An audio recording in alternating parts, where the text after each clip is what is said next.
Hello and welcome back to another episode of the Help Is Here podcast, brought to you by the Beyond Compulsion Academy. Welcome on the show, Mary. How are you doing today? I'm doing good today. Still Cool. doing good. Still Yeah. doing good. Third take Yeah, cooking. we had a good group before this, and that was it's always good to see all the guys, showing up and doing the work and getting free of porn addiction. So yeah, Mm. good. Did Yeah. anything stand out to you in the group or? Well, one of the things that on my notes was that someone was saying how the addictive part of their mind just it's like stupid and ridiculous. It's telling them that they're stupid, that this is ridiculous, and that they're just messed up and all this kind of stuff. And it's like, you know, it's calling yourself stupid or messed up or whatever. It's just not helpful because um, everyone's susceptible to addiction, right? And addictive thinking is ridiculous, because that's just what the addictive part of the mind does when it gets desperate, and but then it tries to, and then it'll try to turn it on the person like, oh, you're just stupid and you're messed up and whatever, rather than, no, you're addicted. You have addicted neural pathways right now, and that can change. And the addictive part of the mind is just doing what it does, saying Mm. stupid shit and being ridiculous to try to fool you, basically. Yeah. Yeah, and we talked on the call a bit about identifying junky thoughts and how it can be useful to identify the junky thoughts, but really that isn't going to change the neural pathways on its own. It's like thinking through the choice, willingly accepting the temporary discomfort, using the Yeah. full script really that we teach. Like that's what enables people to actually change those neural pathways because it's not having to act on the desire and experience the temporary discomfort, which actually rewires the brain, right? So yeah, it's interesting because you were saying how the useful thing about junkie thoughts is it's almost like that's the indicator that you're wanting to engage in your behavior right now. And it's like the Yeah. education around the junkie thoughts, which enables people to then get connected to the facts and acknowledge the desire, think it through, make a choice, change the brain. Yeah. So I think something that a lot of people would benefit from is just understanding when they even are having junky thoughts. So, Yeah. these thoughts that we're talking about here, like we teach it to our clients, so our clients know it. They know that if you're saying to yourself, oh, I'm such an idiot, why have I watched porn in the past? It's like that's like the most obvious junky thought ever to us, right, inside the program. Whereas on the outside world, if you're not in the program, you're probably thinking, why am I watching porn? And you're going on in circles, or you're going, Now, oh, right. Yeah. Now you're going to try to answer that question. Maybe years of therapy, you'll figure out why, because you're messed up. Like the one guy was saying that his addictive mind was telling him he's just messed up. Why am I watching porn? Is like, well, it doesn't really matter. The question is, how am I going to stop watching porn? And the whole topic of the junkie thinking is like there's the whole mindfulness craze. Craze, is that a word? Craze, rage, whatever, you know what I'm trying to say. um it's trending mindfulness, right? So you can be mindful of having these thoughts, but if you don't know what to do with these thoughts or how to change them, they're eventually just gonna, you have a mind full of addictive thoughts, right? So then they just build on themselves until you're going, I don't know what the fuck I'm gonna do with this. And then you just do the behavior because those thoughts become deprivation thinking, and then a bunch of terrible feelings start to happen, and it's just a vicious cycle. It's a hamster wheel. So yeah, junkie thinking is it's one critical piece to what we teach, but obviously it's more important, like, how I'm going to deal with this. I'm going to change it, right? mm, And not have to be stuck in this porn addiction anymore.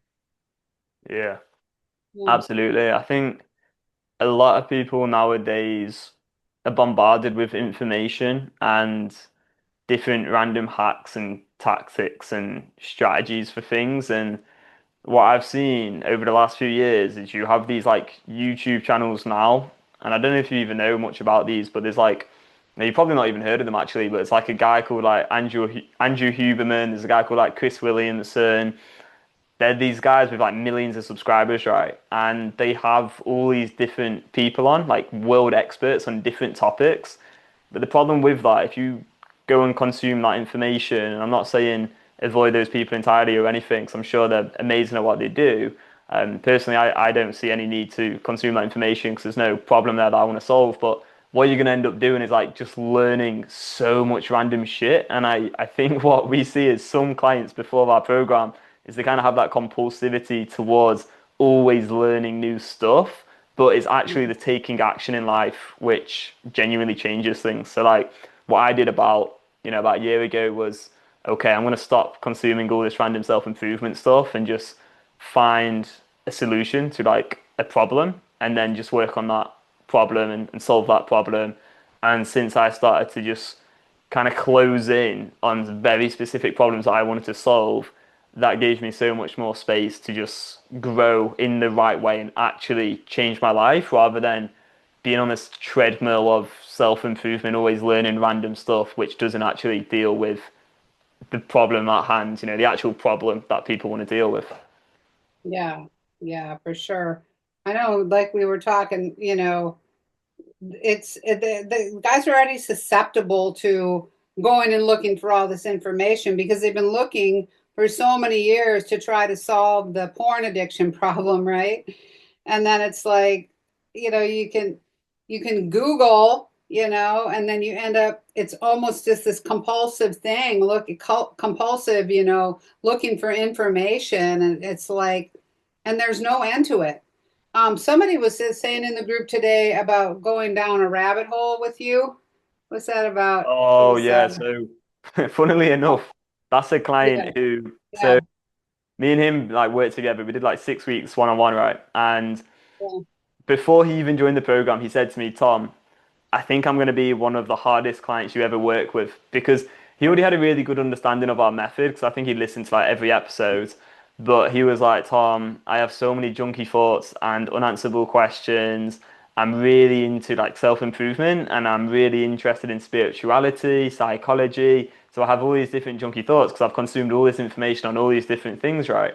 So in one of our calls, and this is what he was talking about in the group like 20 minutes ago, right? Is he was just saying how okay, is it, what was it? It was like, am I being compulsive or am I being yeah, impulsive? And it's just a straight up unanswerable question. You don't need to figure that out. It's like you just want to engage in your compulsive behavior right now. It's very, very obvious that. But yeah, I think what he chose to do though is go, okay, I'm actually going to focus on dealing with compulsive desire correctly first, put the self improvement to one side, and then I'll bring that back in, when I've dealt with this problem. Otherwise, what happens is the addictive part of the mind will capitalize on your best skills and interests and try and use that against you. It's like how we've worked with so many software engineers and guys who work in like great companies and very smart people. And it's usually those guys who have like the most convoluted, like complicated, like far-fetched sort of unanswerable questions and junky thoughts because when you're in that discomfort, the addictive part of the mind is just gonna try find some kind of excuse, some kind of logic. It's gonna try like find some logic to get you to relapse. So it doesn't really matter how smart you are. The addictive part of the mind is always going to be as smart as you. And so what it really comes down to, and I think this is kind of the point here, is it's not about how much random information you consume. It's about in that moment that you've got the urge, how willing are you? And can you think through that choice in that moment in a rational way? That's where the yeah, script comes in, of course. But like all this random information, it's not going to help you in that moment. Like your brain's just saying like, fuck it, like you need this thing, which isn't true. That's a yeah, junky thought. yeah, yeah. Well, and one of the guys said that he was trying to, write his script for overthinking, that he overthinks everything, which is, you hear that so much now. People are way more than before. People, I'm an overthinker, I'm an overthinker, I'm an overthinker. It's like now it's this another label that rather than I'm I'm wanting to overthink in this moment right now. I'm doing this where you can change that as well. And the thing is too, is with all this information out there, that's just going to feed any kind of like desire to be overthinking, because now it's like, oh, well, and there's so much contradictory information. Well, I just read this and it says this to do this for this. And well, now this says not to do that for that. And, it's just like, yeah, overthinking. It's like we have so much information at our fingertips, but not comprehensive. How do I, how to do this? How do I apply whatever this information is that you're giving me to this problem I'm having in my life, right? Rather than having all this endless information, which, as far as I can tell, a lot of it's not very useful, especially when it comes to addiction. I mean, just for God's sake, this addiction epidemic, it's off the charts. And now, we got the overthinkers too, which is addiction in itself. If you just look at addicted neural pathways in a way that it's like, I want to do this thing and it causes me harm because here I am in my head all day till I'm like thinking about the future, thinking about the past. Oh my God, what am I going to do? You're like, it's negative consequences, but you can't stop yourself from overthinking. That's by definition addiction because it's Yeah. addicted neural, it's pathways in your brain that go from here to there Mm. beyond your control.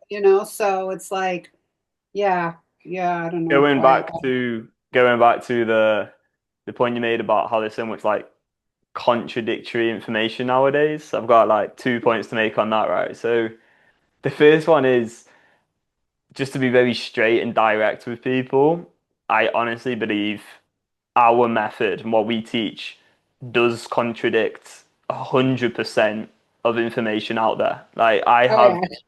I'm yet to find anything that is similar to this. Like everything else contradicts it. It's almost like the opposite in the porn addiction recovery space, anyway. So there may be some similarities between certain truths and principles which are just grounded in reality. So things like you can engage in your compulsive behavior, and that might not make sense to people if you've not got fact one and fact two yet. But there's certain truths that just are fundamentally true, right? But at the same time, like most information will contradict what we speak about because most information is based in what we call helplessness, or it's setting people up for feelings of deprivation. It's either, you can't deal with this problem, so you need to remove all the triggers, install blockers. You can't trust yourself. I spoke to a guy this week who he wasn't even in a porn addiction. I was speaking to him for a business thing entirely, completely unrelated to like, him buying our program or anything. He didn't even know anything about it. I was just talking to him and I shared like what we're up to and the work we're doing. So I was interested in some of his services. I wanted to buy from him. And he was like, yeah, I mean, I get it. Like earlier this year, I locked my phone in a box for 3 years. Not 3 years, that'd be crazy. For like 3 days straight. Like he locked his phone away in a box. Like this problem with addiction is epidemic. It's just everywhere.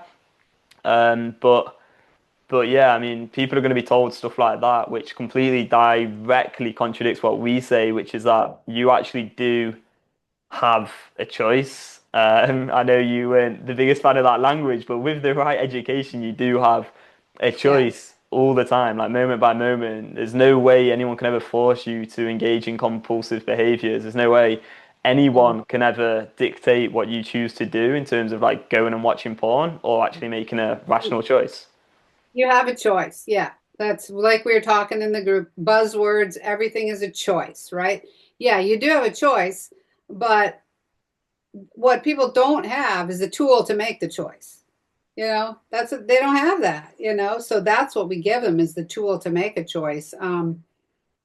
Yeah, there's something else you said that I had a thought, but after group, my brain's a little numb But being going on. to that, Mary, I think Yeah. I don't want to like downplay the challenge as well, like the difficult aspect of it, of like, we say, oh yeah, we give people a tool. And I've started to realize over time, like, on the one hand, it's good because it is incredibly simple, as we say, and it is when you get it. But on the other hand, it's like it does require like a training to Yeah. it. It's not, oh, Yeah. come along, we'll give you a script and off you go. It's like, no, Yeah. no, no, no. Like there's a whole sort of process Yeah. to undergo.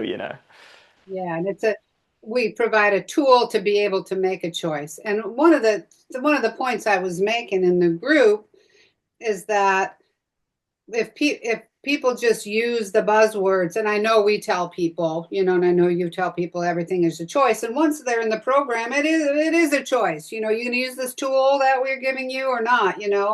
But when people are out there in the world and they're just all the memes, everything is a choice or whatever, and they're like, okay, well. it's a choice, but I'm not making that choice. So now what's wrong with me? Now there's something wrong with me because the whole thing is, oh, it's just a choice. Well, why can't I make this choice? Why do I keep making a choice to engage in whatever addiction they've got and then ruining their lives? So then it just feeds it.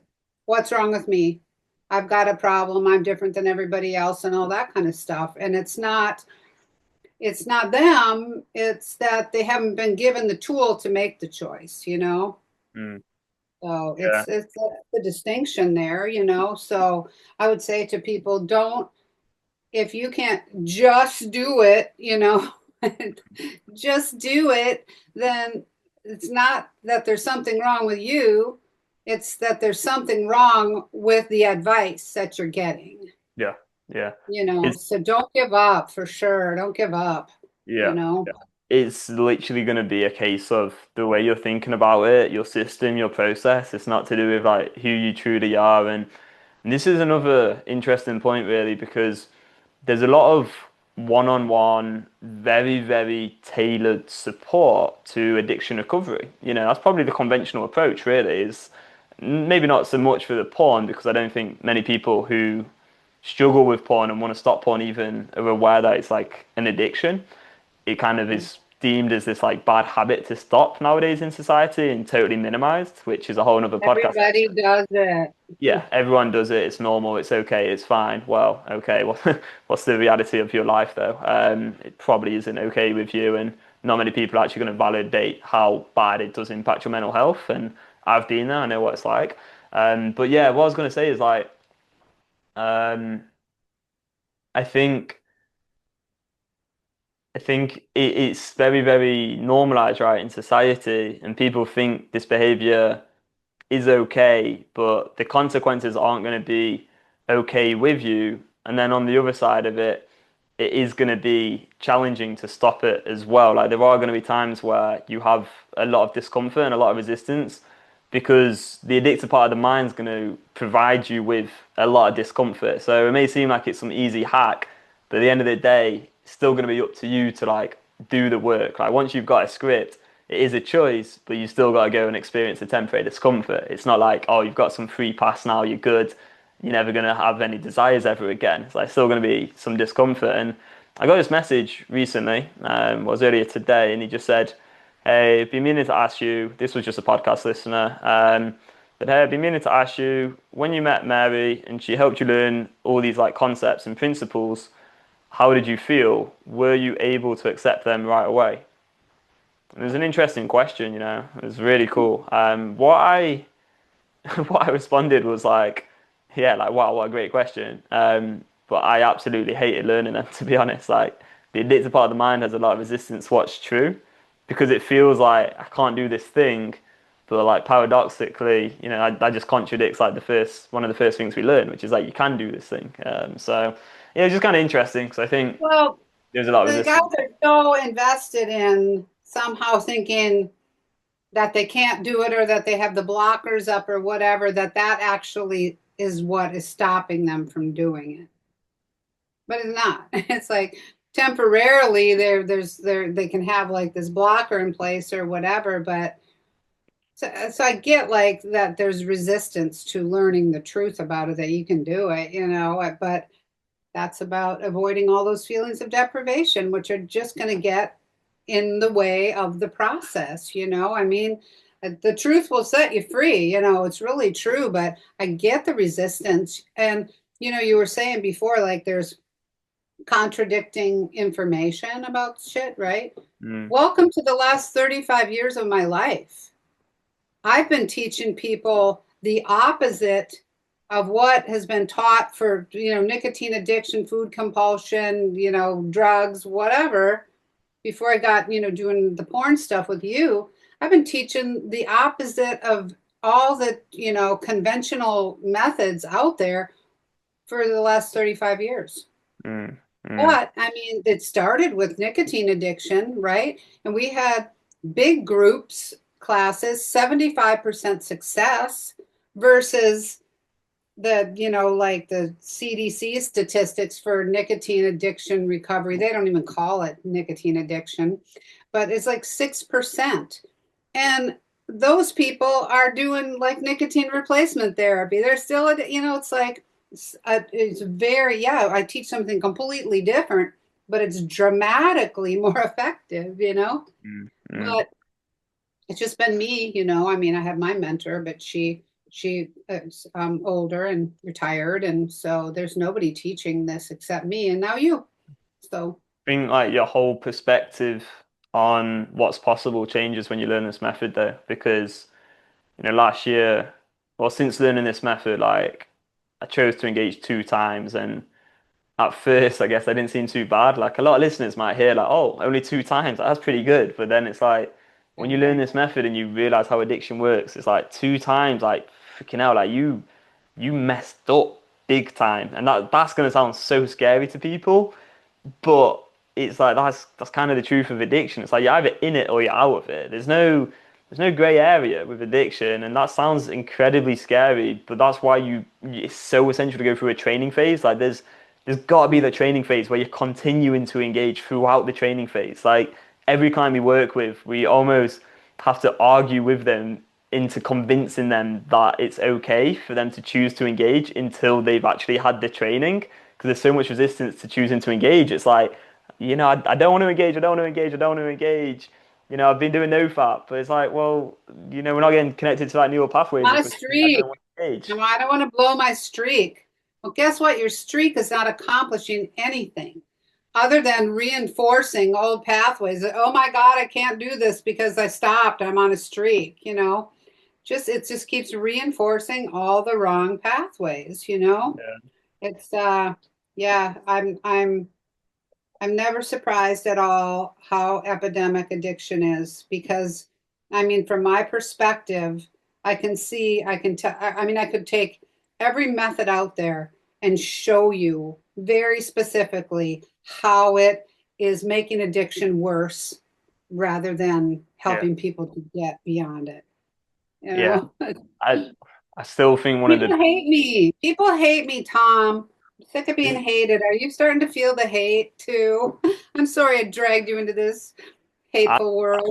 I'm just like, let's do it. I'm just like, let's go on this mental mission and like try to change the world. Like, I'm so down for it. I don't give a shit anymore either. I honestly have just got to that position where I'm just like, I'm all in on this, and I just do think it's the truth. And the thing is that gives me the confidence is just the client results. It's just you talk to a client and you speak to them. Like we literally have calls with clients recorded inside our program, like their first Yeah, call with me, and then we talk to them now, and you can literally see how they are and like that transformation. Like you can literally watch that back. That for me is all I need. I'm like, well, yeah, okay, so I can see it. I don't. If the rest of the world's going insane, I'm not going to join them. I'm going to choose to do what I believe is right, and I'm going to think through my choice moment by moment, rationally, with a pre-prepared plan, and that's what sets you free. It's not consuming yeah. random stuff. The people that come to us, they're at a point, well, and because we're accepting of their reality, and want to know, they're letting us know they're not like all just like happy with their addiction and all accepting and all this crap. They're suffering, so we can help them change. And when I say people hate me, it's like the people that, they don't hate me, but they kind of avoid me. But most of them are addicted. And they probably on some level know that I know that they're not happy with their addictions. So, I mean, it makes for a little bit of a limited, group of friends, social group or whatever. But again, too, I don't want to be just like sitting in a group and spewing kind of the usual normalizing of addiction bullshit language Yeah. and pretend that I'm as, ignorant to that Mm. as they, I don't know. I just, Well, the thing it is, can be difficult, but yeah, the thing is, like the way we come at it and what we know is true is that there's nothing wrong with people for relapsing. The only thing that's wrong is the methods that they're choosing to use and the language that you're using, what they're yeah, doing in that moment that they have an urge. We know that as the truth. So that's why we can work with clients and help them get out of an addiction from this place of let's just follow logic and follow the truth and follow what we believe is right. And that sounds very like cliche, like follow the truth. Like that sounds like bullshit, doesn't it? Yeah, But it's a very specific way of doing that. So it's not some random weird stuff. It's just, okay, here's some facts. If you have an yeah. urge, then go to these facts and think through your choice rationally in that moment. It's not that complex. It's very simple, but it does require like the right training. And so that's what we do. And yeah, I mean, I hated the hell out of you at first, Mary. Of course I did. Because why Yeah. would you want to change? Change is uncomfortable. Obviously, change is very, very uncomfortable. It feels easy and comfortable to stay how you are, but it's long-term suffering versus, that's the rule, isn't it? It's like it says it here. It says it here. It says, from your Liberation Day onwards, you're gonna have the choice. It's gonna be between temporary discomfort, which is listening to you and feeling uncomfortable because the truth does hurt sometimes, and long-term benefits. So you get this package deal, but you get the long-term benefits, which is great.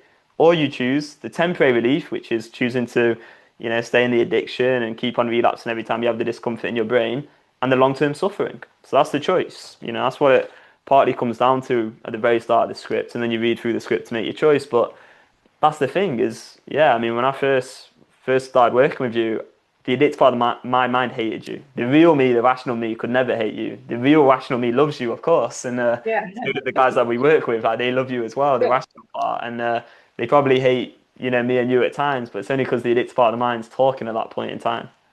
But they keep showing up, they keep showing up because they know the truth too. And the thing is we're not like selling some truth that, is like you can't really prove. You know what I mean? It's like if people have an argument with any of the facts, okay, prove it wrong. Show us how this is not truly a fact. It's not like some belief that you were selling is like that you can't really prove. Do you know what I mean? It's Mm. like this is just you got to start talking straight with yourself in order to get addicted neural pathways straightened out, Yeah. or you're not going to get free of it.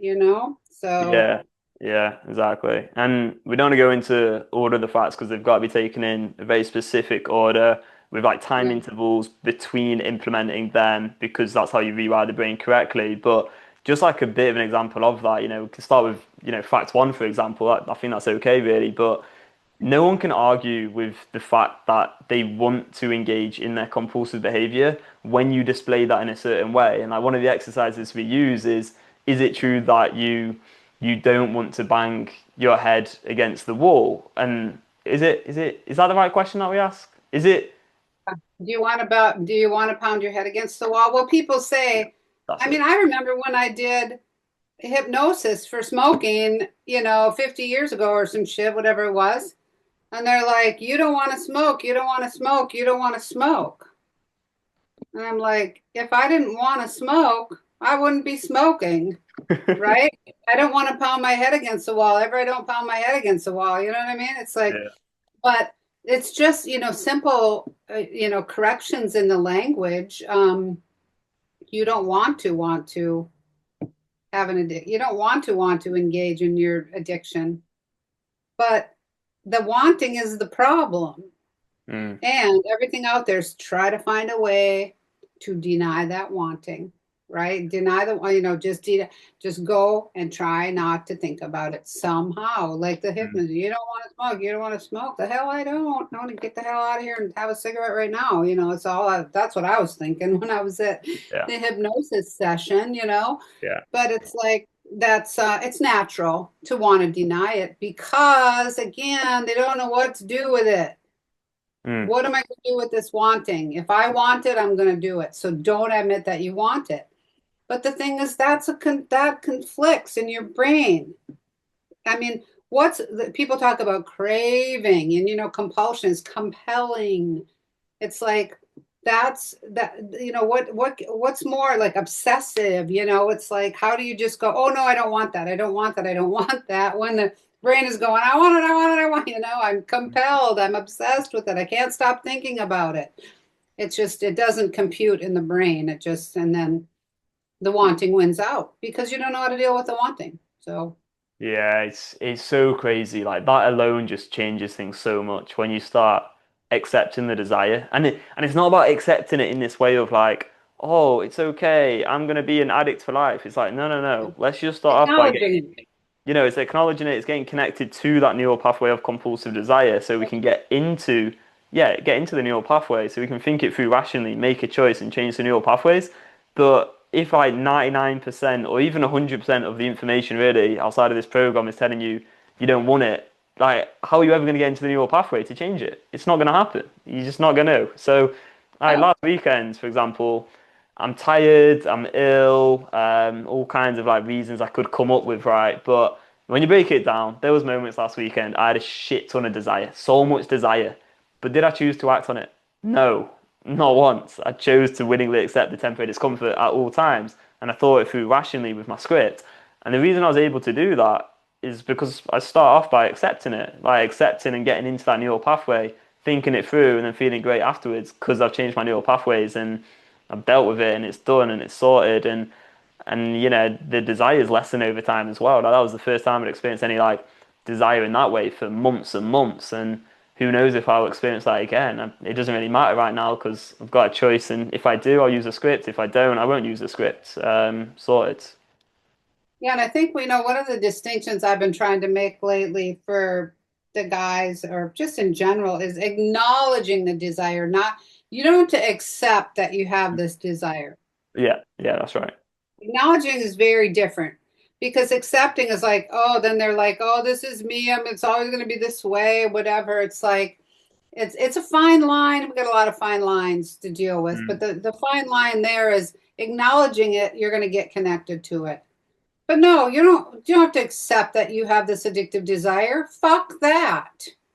The desire's the problem. You want to ditch this thing, Yeah, I want this to be gone. yeah, But you have to acknowledge it in order to change it. yeah, So, yeah, yeah, but everything, I mean, it's just like it's amazing what they can come up with for people to avoid the desire, and mm, just like the medications that they give people, it's like that will like just like numb your whole brain out, mm, it's just mm. like just so you're not thinking about it. It's just like that's going to be some strong medication right there. Wild. It's like, yeah, yeah, in order to numb out an addictive desire, a compelling desire, it's where your brain is just wired. Maybe a lobotomy, you know, maybe that would do And it, but then not and then the thing like, is as well is like if you try unsuccessfully at doing something hundreds of times, it's very natural for you to then start questioning what's wrong with me. And then the addictive part of yeah, the mind just feeds on yeah, all of that shit even more with the unanswerable yeah, questions. When, if any client of mine ever had a question like, what is wrong with me? It's just like so obvious. It's like go straight to your script. It's an unanswerable question. We've got a tool for that. Get back in the present moment, make your choice, and change that neural pathway. Because that's bullshit. There's nothing wrong with you. Like I probably relapsed 1,000 plus times. I was 16 when I got into NoFap, 16, and it took me till like I think I was like 24 or 25 when I met you. So that's yeah. like just years and years of relapsing, having no idea how to solve this problem, and then eventually, as this guy, this is a different podcast listener. So I've had quite a lot of messages from podcast listeners this week, and if you're listening to the podcast, I know some people may just be really pissed off by this point, but if you actually do like hearing us talk and you think, yeah, you know what, these guys are helping me a little bit, which I hope you are thinking because we've had quite a lot of guys who have said they're doing really well from listening to the podcast. Then yeah, please leave a 5-star review. That would be absolutely awesome. 149 right now as well, and I'd like to get that to 50. But anyway, yeah, one of the messages was like, I've been listening to every single episode, every 113. He was even listening to the podcast before I met you, Mary, but I deleted those episodes because they were so bad, in my opinion. But he said, Yeah. what I wanted to say is this: you and Mary really cracked the code, and thank you and Mary so much. And then he was talking about how he's really intrigued by this topic, and he keeps on sending more and more people to this podcast, and Yeah. he's convinced this is the best method out there as well. And then he said at the end, but this message is meant to say thank you and keep up the good work. Again, thank you. And then he said his name and sent me some voice notes about some other cool stuff. But I was really grateful for that as well because like when I'm I recording know, these, me too. I know Yeah, when I record these, I don't know if you feel this, Mary, but I always feel like I'm just pissing people off because we say stuff that's so controversial and different that I'm like, ah, shit, like, I don't want to upset people, and I want everyone listening to know, like, look, I was in your shoes, like, there's nothing wrong with you, like, you actually can overcome this problem, and like, we're very passionate about it, obviously, but it comes from like a good place. Like, we're not here just trying to like be like, oh my God, like, stop watching porn or anything. It's just you can do that, like, that is possible for you if you have the right like training, but it does take some work as well. So yeah, we'll see. yeah. I remember, I mean, when I did this class for nicotine addiction all those years ago, Patricia would get right in people's faces, and call their bullshit. And I was impressed. I was like, okay, I got the message. And man, I mean, that's the first time I ever felt like I could stop smoking and not be miserable, you know, Yeah. trying not to smoke. So it was, yeah, it's an interesting place to be in, being Mm, sort of the opposite of such a tidal wave of information on this topic, mm, because and it's really become like literally everybody because there's so much addiction and then there's so much wellness information and people that are addicted are unwell, they're unwell. So they're out there looking for help to feel better, mm, and then they get all this information that is not applicable to addiction. mm, It's mm, maybe applicable to wellness, but you're not really going to truly get well if you have an addiction. You got to deal with the addiction. And then maybe there's these other things that could enhance. I remember when I met you, you were meditating like 2 hours a day, going to the gym all the time. You had like such a routine mm, of things that you were doing, mm. but you were not free of your porn addiction, that's Well, for sure. I was just managing it, and I was just on the treadmill of self-improvement, as I call it now, where you're just constantly running from the desire. So like it goes back to what we were talking about with like fact one and how getting connected to the neural pathway of compulsive desire is so important because if you don't do that, you'll never actually get what I believe are like some of the best benefits of actually overcoming an addiction correctly, which is it's not about how many days you go without it. We've worked with so many guys now who have told us that they've actually gone years without porn in the past, but then they fell Yeah, or didn't fall back into it, but they chose to engage, they relapsed, they went back in it, and even during their time of abstinence, they said they were like pretty miserable, like they just yeah, agony, like it's willpower, right? It's hard to do that. So what we teach it isn't about it's not just about stopping the behavior, that's kind of like the byproduct of learning to think in a specific way which facilitates freedom, and that's what it is. It's like no longer needing to worry about this problem. Like that yeah, once you've stopped, and you get to choose moment by moment whether you go back into it or whether you stay stopped. It's not a question of removing the triggers, staying busy, having all these restrictions, conditions, all this yeah. other random stuff in your life. Like this upcoming weekend, I'm gonna go to Norwich, in England for like a party. It's like a 3 or 4 day. Well, it's kind of like a party sort of friends thing. It's my friend's birthday. He's got this like massive house that we've like rented out, and there's like 12 of us, so it should be pretty fun. And in the past, I'd be so scared about it. I'd be like, oh my God, like how am I gonna deal with this? How am I gonna journal? How am I gonna meditate? How am I gonna do Right. all this meditation, all these different things. Whereas now it's just, okay, I might have a few drinks, I'll see how I feel. I don't know yet. I'll just take it day by day and have a great time, to be honest, with my best mates. So I can't wait, really. It's going to be good fun. I Yeah. think one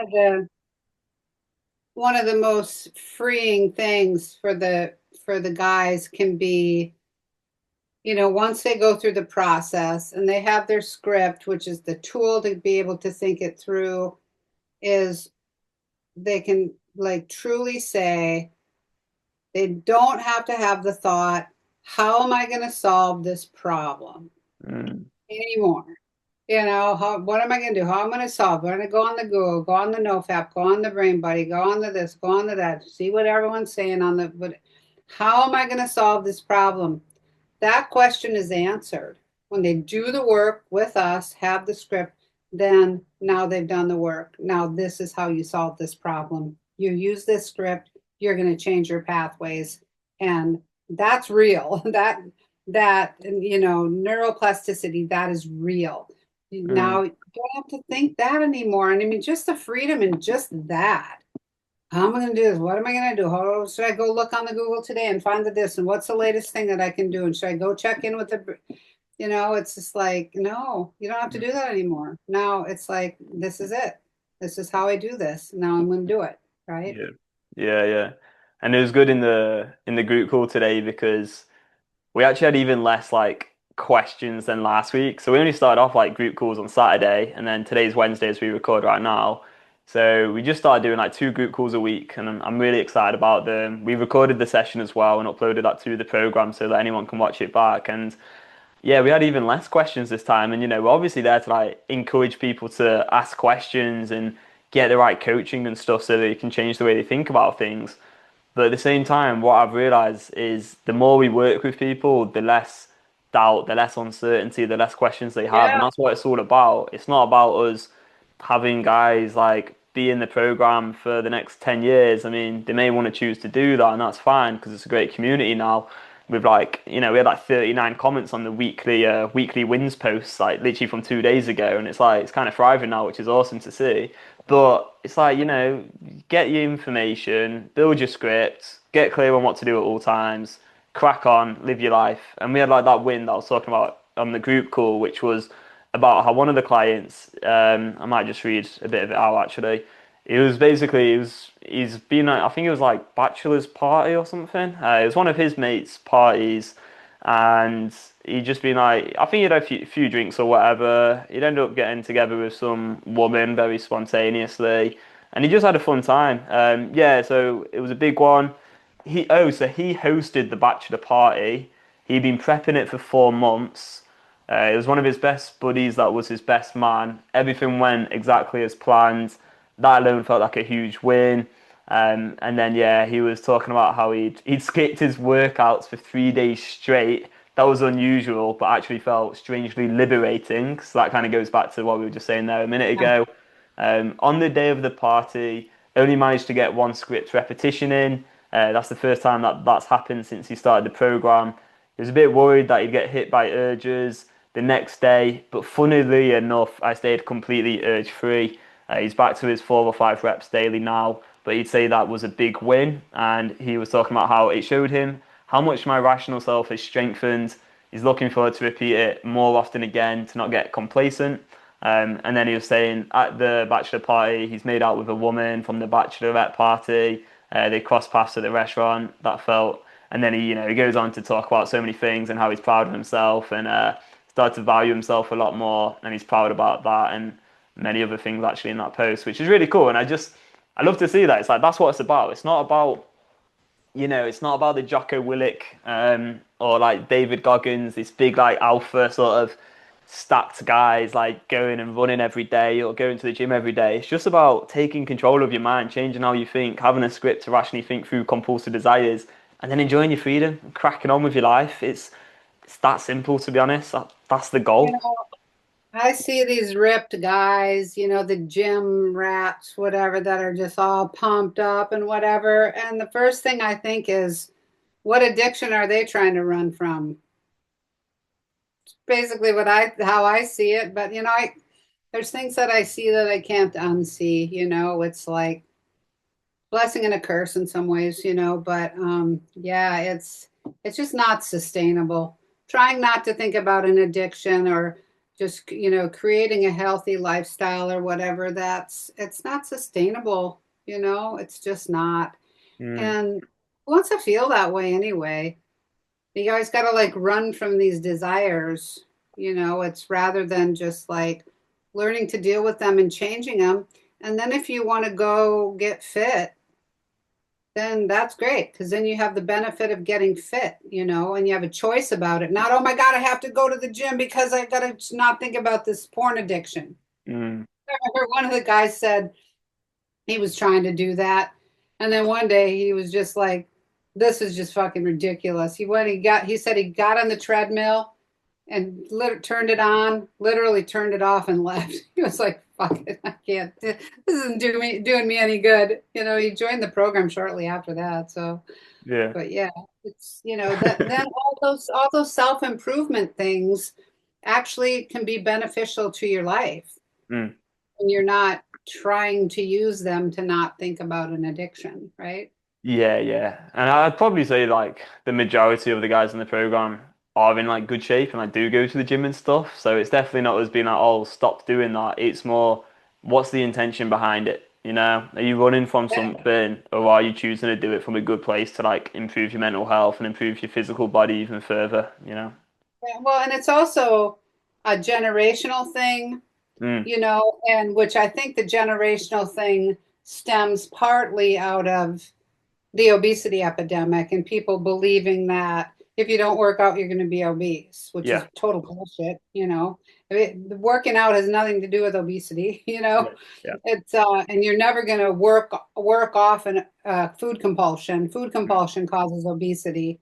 Not working out does not cause obesity. You mm, know, I'd be obese because I don't work out. It's like mm, that's. But I think that generation, because of normalizing a food compulsion, has been so many years now. It's getting worse and worse. mm. That you guys have just your generation has formed the habit more of going to the gym because, like, when I was growing up, what the gym? What's that? No one goes to the gym. You know what I mean? It's like there might have been a few gyms here and there or whatever, but nobody talked about fitness. Nobody talked about healthy eating. None of that. There was none of that. And then I had like over 300 people in my class. There was one obese girl. That was it. Mm. And nobody talked about fitness and healthy eating. It was not a thing. And nobody normalized food compulsion and made jokes about food constantly and the donut that you're going to eat because you had a bad day and blah, blah, blah. There was none of that, not zero. So I think it's a generational thing that you guys are more conditioned to go to the gym too. So my son goes to the gym all the time. He Mm. did since he was young. He and all his buddies went to the gym. And I don't know that it was necessarily then. He's 33, so I don't know if it's necessarily that idea of if you don't work out, you're going to be obese. But Mm. you guys definitely do it a lot more than Yeah, I my think generation did. Nobody worked out like that. I think the other thing for our generation is we've got a lot of people on like social media nowadays. Now, I'm firmly against social media these days. Probably more than ever, to be honest, just because the less time I spend on it, the better I feel. And then every time I do go on it, I'm like, this is just like, what the hell is this? Like, it's Yeah, so yeah, messed up. I'm just like blown away by it every time I log in. I'm just like, because I've still got Facebook, so I've got Messenger because all my mates from school still have like a Messenger Facebook group, which I love being part of. So I like using that. there's a couple useful things on Facebook for me. Now it's Yeah, mostly the paddle board group and the Women Who Explore Portland group. So yeah, yeah. It is still useful in some ways. Like I still use Facebook, I guess, for the marketplace on there to sell stuff. And then I've got so I live in like a block of flats and we have like a Facebook group, like over 1,000 people in it. And that's quite useful as well if you want to kind of, I don't know, again, like sell something or you're giving away something for free or you need like a car yeah, parking spot and Facebook stuff. Marketplace is pretty handy. It Yeah. can be convenient, but it's more the scrolling, which is the weird thing because that wasn't even a function really of social media once upon a time. Like, I mean, it's always been there, but it wasn't the main reason people would go on it. And like in the past, I remember what I'd do is sure, actually, I would scroll, but I'd be like engaging and commenting and like posting, and there'd be a lot of interaction. I'd actually be talking to people on there. Like, I remember when I first got on Facebook, there'd be a lot of interaction. I'd actually use it to communicate with people. Whereas now Yeah. it's gone from communicating and creating and sharing and arranging events. And we used to always have like Facebook parties. And I used to go to like a lot of parties around in Sheffield when I was growing up and it was good fun and we had a good laugh. And I'd always get invited to them via Facebook. Whereas now Facebook's just like, it's just designed for you to scroll and then you see ads and then you get more and more flashy stuff in your face. And it's just a load of random people And now. ads and ads and ads. Yeah, It's quite annoying. it's And mental. now I saw a commercial on TV that there's the slogan is "You deserve to scroll." What does that even mean? That's so Right. crazy. So So fucked up. bad. So So fucked up. messed up. Yeah, yeah. Yeah, And I mean, just normalizing addictive behavior. Well, you deserve is everything about, food stuff, right? You deserve this, you deserve that, right? Now it's you deserve to scroll. yeah, Like, okay, whatever. so It's like bad. this idea that everyone's like so suffering and so much a victim and so much this that you just, oh, just do all the things that make you feel better, even if you are 400 pounds now, What's you everyone know. so upset about anyway? Like the only real thing I to be upset know. about is addiction. Right? Well, I don't know. Exactly. People have issues. Obviously, people have issues. But if you look at it statistically, like in many, many ways, and as dystopian as our world does seem in a lot of ways, as I say, largely again due to addiction and technology, in my opinion. But like we are kind of living in safer times than ever. If you have a look at a lot of Yeah. statistics, things are really in our favor if you look at a long enough time horizon, really. And if you're listening Yeah. to this, I mean, you have a shit ton of opportunities. Like what we've just done tonight, we connected with five guys. We had one guy in the Middle East, we had one guy in America, and then I think we had two guys in England. And then, it's like on a group call, you're over in Portland, I'm here in Manchester in England. It's like like this is crazy. Like we're all connecting. Everyone's got the same sort of problem. Everyone's got the exact same brain wiring, and we're all Yeah. able to share and transfer knowledge to each other and get people out of this problem. Like that is mental. Like it's so cool. Like and yet we take Yeah. it for granted now. Like it is just crazy that we're able to do it. And then hopefully this year I'll come over, properly meet you in Portland and stuff, and we'll get into the nature and stuff, and just have like the most wholesome week ever. And like these opportunities just wouldn't have been there in the past. They're like technology, it's a gift and a curse. It depends on how you use it. But anyway, going back to the social media point, one thing I wanted to say on it is I think that's why people go to the gym so much is because you have Instagram with these insanely attractive, well, I say attractive. That's Yeah. what attractive is nowadays, right? It's these like super normal bodies. Like it's just weird. So everyone goes to the gym because it's like that's how the models look, I guess, and it's like they're in better shape. So then it's like, oh, now you can do this if you follow my workout routine, and then everyone thinks, oh, well, if I get in a good shape and I get a good body, then maybe I'll be mentally happy. But that's a lie. It's a myth. It's your happiness is going to come from living in alignment with values and the character and how you are and who you are. That's what's going to matter. And the connections you have, the impact you have on the world, the choices you make day by day.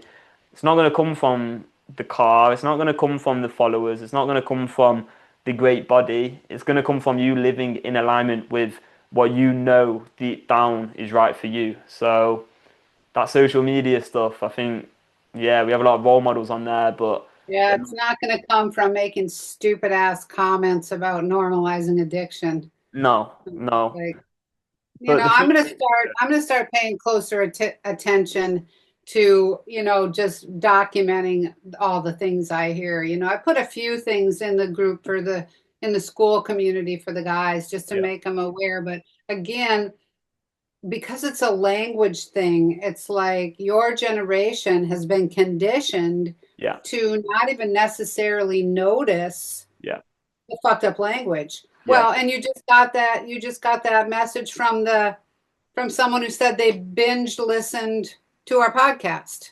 yeah. Binge listened. Okay, it's just like I know. uh, It's like yeah. it's so good that someone's like listening to a lot of our episodes, and that's great, and hopefully it helps. But even that language, until our conversation only like a week or two ago, though, that may have gone unnoticed by me. I honestly, I'm so grateful that I get to talk to you like every day because the way you see the world is literally different to everyone else right now. Like everyone else seems to be going insane, but me listening to you just day in day out like that's changed how I think about things and how I see the world more than anything ever. And that's why like going back to our talking about all these random self-improvement people before, if they're all on social media, they're basically going to be thinking and normalizing the language which everyone else is talking because it's like this echo chamber of language which is on a mass scale with actually everyone basically in the world part of it.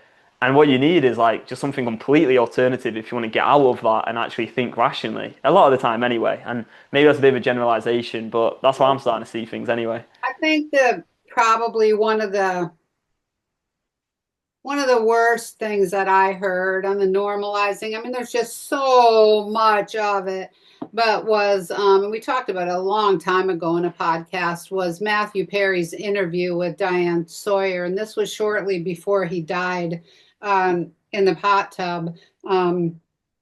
Probably a food binge, ketamine, Suboxone. He was on all kinds of drugs, all this treatment for for addiction, right? Well, as he's on the interview with her, he's telling her about the 9 million he spent on rehab, the 6,000 NA and AA meetings he went to, the I mean, just like he was doing incredible amounts of hydrocodone, and then his colon exploded and he would have almost died. I mean, he should have been dead. And just like, and you can just see he's just a wreck, and then he was becoming, well, the pictures I saw him right before he died, he had this big belly. And at the end of his interview with Diane Sawyer, he says, oh yeah, this interview's made me feel kind of stressed out, so I'm going to go home and have some toffee pudding. And they're both like, ha ha ha. And I'm like, what the actual fuck? WTAF. What the actual fuck? I mean, and then he's dead. It was like, I think it was a couple months later, and talk about binging, people, that doesn't go down in the medical records as, oh, this person binged themselves to death. It says, oh, they had a heart attack or they had a stroke or they whatever. Mm. But guess what? You can eat yourself to death. That happens. And binging is not funny. People die from alcohol binges all the time. And now it's just this funny thing. Insert the word binge, and let's all laugh about it. No, let's not laugh about it. It's not fucking funny. Tell Matthew Perry, whatever. Sorry, getting on a high horse Can again. can you remember the word you learned on Saturday? It's like the binging word for porn that we were talking about because one of the clients brought it up in the group. Oh, gooning. Gooning, yeah. Gooning. I was going to look it up, but you said then I might get on an algorithm and get penises in my face. And You might get some weird I stuff. didn't look it up, but I kind of wanted to, but I'm really afraid of the algorithm changing. Yeah, So gooning, yeah, gooning is that like edging or like, I think what's so. the difference between gooning and edging? God, that's uh, that's probably an unanswerable question. That I don't know really. Um, I'm not sure I want to know the answer either. I mean, yeah, like if you were to even search that on Google, though, you would probably end up down a rabbit hole engaging in like compulsivity or like wanting to a lot because yeah, like that whole world is just messed up. It's like okay, so imagine binging with the foods. Now, gooning would be the equivalent of a glamorization of the binging process, I would say. So it's almost like communities of, oh, let's goon together kind of thing. Like let's all be addicted to the porn together is kind of what it is. And it's like almost like this meme. Like it's so messed up. But I was part of that world in a way. Like, I never created anything like that'd be way too far in my opinion. But then again, it's addiction and the tolerance cycle, so who knows? But I remember like typing that in, like that word, to get like stimulated by certain photos and stuff. So yeah, it's like dark. It's very dark in my opinion. But then one of the clients, and I didn't know about this, but one of the clients on Saturday was saying how that word's become very normalized on social media, and like people use that word in the comments and stuff on various posts, and it's kind of become this funny thing. But yeah, it's all basically just porn addiction, really. Mm-hmm, Messed up, mm-hmm. really, really messed up. So yeah, it's not funny. Yeah. Well, it's kind of like the Korean food eating films. Have you seen these? No, what's that? It's people watching people eat.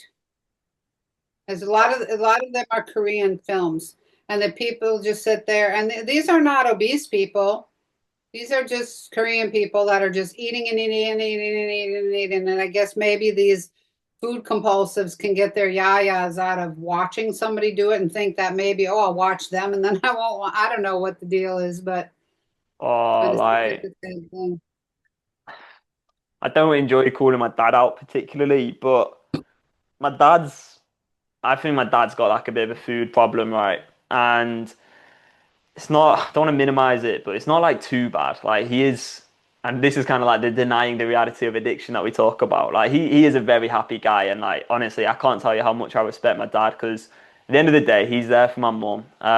He's there for me and my sister, and he's one of the nicest, good people that I know. But the way he loves watching, I'm just getting a video call. I'll stop that. The way my dad, Yeah.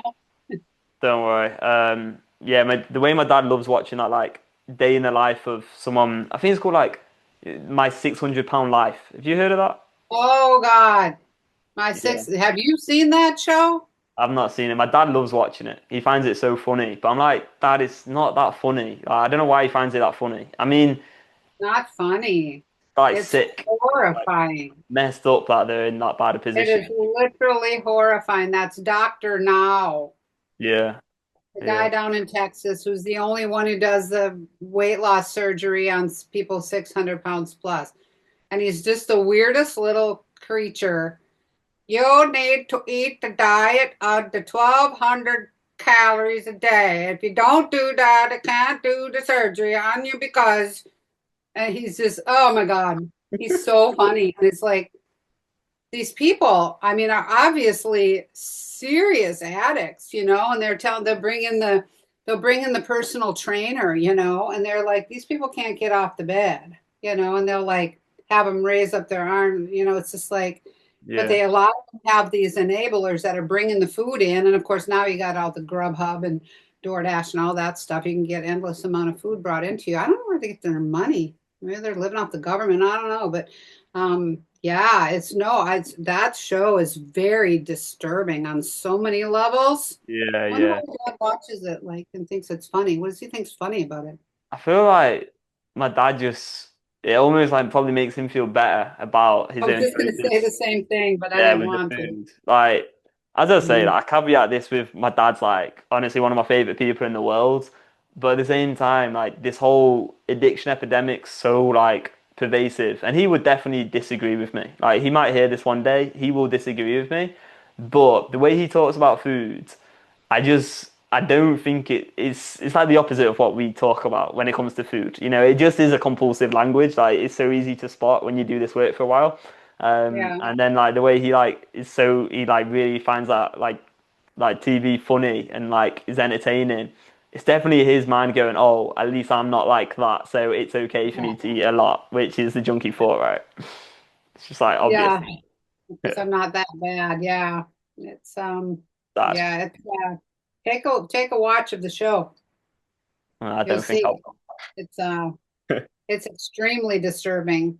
And nobody on there, I don't think they ever succeed. I mean, they get the weight loss surgery, but most of them, I mean, come close to dying from the surgery, So, and it's a very disturbing show, but I have to say I've watched several episodes because I find it fodder for, podcasts and addiction work and just it's interesting to me on a work level, Yeah, yeah, but sure. not funny. It actually just pisses me straight off at the time, Yeah, yeah, yeah. I'm like, No. yeah, Just a yeah. shame like those people didn't find you like sooner. Like if they had found you like 5 years ago or something, it's like Well, they're products of, the way that food compulsion is treated.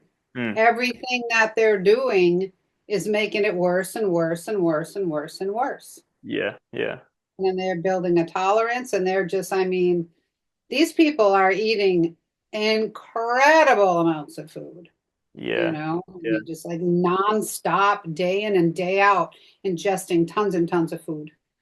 Yeah. yeah, yeah. And the way you say they are products of, the way people are teaching sort of addiction recovery and how people talk about food in particular. This again, it kind of makes me think how people are so often talking about specific things like the food and the calories and the different things like fat and protein and all that random stuff. And then with the porn, it's like, oh, well, what kind of porn do you watch? Is it, and then, I've made some videos talking about femdom, sissy, certain genres that I was into. that I was into because I was in a addiction. Like, that's the only reason. And it's like when you zoom out of all of it and you understand compulsion, you realize that your desire for these different things are really just a byproduct of your desire to get out of the temporary discomfort of withdrawal. You want temporary relief because your brain's addicted right now. And it doesn't matter really how you get your temporary relief. The addicted part of the mind is going to try and get it in some messed up way. And Yeah. so you can start to understand that actually, like, there's nothing truly wrong with your sexual desires or anything like that. Like, the problem's not even to do with that. Like, when you join the program, like, you realize that actually this program isn't even about porn, really. It's kind of just about how do you get in control of your brain again and think rationally and use the script to think through compulsive desires. So yeah, it's just been like so enlightening for me to understand all of that because I used to always have the thought like, what's wrong with my sexual desires? Like, why am I so horny? Or like, Yeah. why do I look at this specific content and things like that? So useful to zoom out and see it big picture in a totally different way. For Yeah, real. yeah. Yeah. All right, should we Yeah. wrap it up now? We've been talking ages. Sure. Yeah. Yeah. Considering we didn't even know what we were going to talk about today, we get on a roll, don't we? I know, I know. We're Yeah. both passionate. Yeah. It's good fun, Yeah. really. It's been a while since we've done like one of these really long episodes, so maybe we'll do another one soon. Yeah. All right, Yeah. Sounds cool. good. Yeah. Nice one. Yeah, thank you, Mary. Appreciate you. Thanks for anyone listening as well. And yeah, if you haven't already, I would freaking love it. If you've made it to this point, you must be like a seriously loyal listener. So fair play to you. Big respect. Yeah. Right. If Yeah. you could, I would absolutely love it if you could leave a 5-star review on this podcast. It will help us grow. It will help us get this message to more people. And one day I would love to like for so many more people to just speak this language, speak the beyond compulsion Mhm. language. So yeah, go ahead, give it a review. Yeah, That'll be it's really so helpful. cool how too, like every day, I check in with the YouTube because we Mm, put the podcast on the YouTube, and yeah, I mean, I can't see the listeners or the podcast, but every single day the YouTube subscribers go up. Every single day they go up. So yeah, great! I love that people are listening, and yeah, we're here. Help us here. yeah, yeah, absolutely. All right, nice one, guys. Cheers. See you later. Bye bye.